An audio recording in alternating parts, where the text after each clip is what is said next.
일본 증시 얘기할게요. 일본 증시에 대해서 굉장히 관심이 많으신데 일본 증시는 말이죠. 세계에서 유일하게 마이너스 금리를 운용하는 나라예요. 일본은행이. 그러니까 2020년, 21년에 우리나라 동학개미 운동이 일어났던 그 지점. 그게 왜 그랬던 거예요? 왜 이렇게 증시가 좋았던 거예요? 제로 금리를 도입했기 때문이에요. 완화적 통화 정책. 네. 근데 일본은 여전히 완화의 시대인 겁니다. 마이너스 금리를 계속 유지하고 있는 겁니다. 여전히 경기 부양적으로 움직이는 거예요. 근데 미국이 금리 인상할 때, 우리도 금리 인상할 때 일본만 마이너스 금리를 계속 동결만 했습니다. 계속 동결만 해와 7년 동안 계속 마이너스 0.1% 금리를 유지해 왔어요. 그러니까 엔화 약세가 또 나오죠. 그럼 엔화 약세면 수출하기 좋아지니까 수출 경기도 좋아요. 실물 경기적으로는. 수출 경기가 좋다는 얘기는 쉽게 말하면 일본 여행 가기가 좋은 거예요. 이게 여행 서비스의 수출입니다. 쉽게 말하면. 근데 일본 국민이 다른 나라 여행 가긴 부담되죠. 그러니까 여행 수지가 개선돼요. 무역 수지가 개선돼요. 그러니까 미국 경기가 일본 경기가 괜찮은 겁니다. 또 한 가지는 완화적 통화 정책을 유지하니 일본의 경우에는 상대적으로 굉장히 매력적인 자본시장인 거죠. 완화니까 더 유동성을 시장으로 넣는 거예요. 우리나라의 20년, 21년처럼 그런 현상이 지금까지 연장되는 겁니다. 그래서 일본 증시가 그래요. 그 다음 한 가지 네. 또 하나 말씀드릴 게 중국 증시입니다. 저 교수님 저 하나 네. 궁금한 게 있습니다. 예. 그러니까 말씀하신 대로 일본 증시 같은 경우는 초저금리에 엔저가 되면서 기업 수출도 좋아지고 실적이 좋아지고 이거는 이해가 다 되거든요. 네. 근데 이제 외국 투자자들도 들어오기 쉬울 것 같아요. 예를 들어 워런 버핏 같은 사람들이 그렇죠. 일본 상사주 많이 갖고 있잖아요. 예. 뭐 그 이익률도 굉장히 하다고 하고요. 네. 근데 지금 환율은 계속 그 일본 엔화 가치가 떨어지고 있지 않습니까? 네. 그러면은 미국 워런 버핏 같은 사람들이 들어왔어요. 일본 예. 증시에. 예.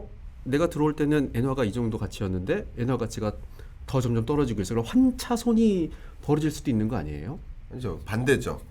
엔화 가치가 계속 떨어져만 왔기 때문에 네. 앞으로 엔화 가치가 강해질 거라는 이제 오를 거다. 그쵸, 지금 바닥이다. 앞으로에 대한 기대 때문에 투자하는 네, 거지. 네. 지금 떨어졌으니까가 아니죠. 아. 앞으로 이제는 이만큼 바닥을 찍었으니 엔화 가치도 올라갈 앞으로 거야. 오를 거다. 그러면 내가 예. 빼 나갈 때 환차익을 누릴 수 그렇죠. 있다. 네, 주가가 추가적으로 상승 안 해도 괜찮다. 이런 생각으로 주식 비중을 늘리는 거죠.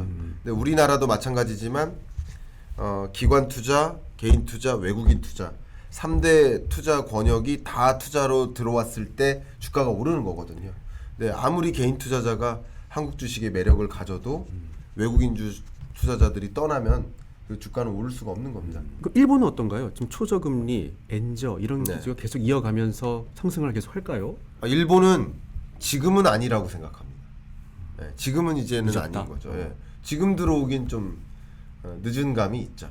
예, 왜냐하면 이제 일본의 전반적인 거시경제 기조는 금리 인상이에요. 이제 24년 연내 금리 인상을 하고 싶어해요. 왜냐하면 이게 뭐냐면요. 마이너스 기준금리는 뭐를 뜻하냐면 총은 있지만 총알이 없는 상태예요. 그래서 팬데믹 경제 위기 때 일본은 금리 인하를 못했어요. 이미 마이너스 금리였으니까. 금리 인하를 통해서 경기 부양을 해야 되는데 금리 인하를 더 할 카드가 없는 거야. 총알이 없는 거야. 마이너스니. 그러니까 지금 같은 일본 경제에서 금리를 좀 올리고 싶은 거예요. 정상화 시키고 싶은 거예요. 근데 정상화 시켰다가 경제가 또 쪼그라들까 봐. 그리고 물가도 나름 2%까지 떨어졌거든요.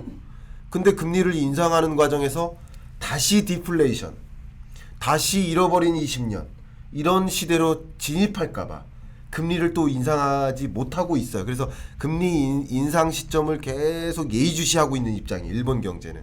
그럼 금리 인상 시점이 예의주시되고 금리 인상이 예고되고 금리 인상을 단행하고 이런 과정에서는 주가가 또 예전만큼 못하게 떨어지는 구간이 올 수 있어요. 일본은 조금 엇박자입니다. 다른 나라들하고. 그런 관점에서 지금 일본에 투자하라 이런 말씀을 드리긴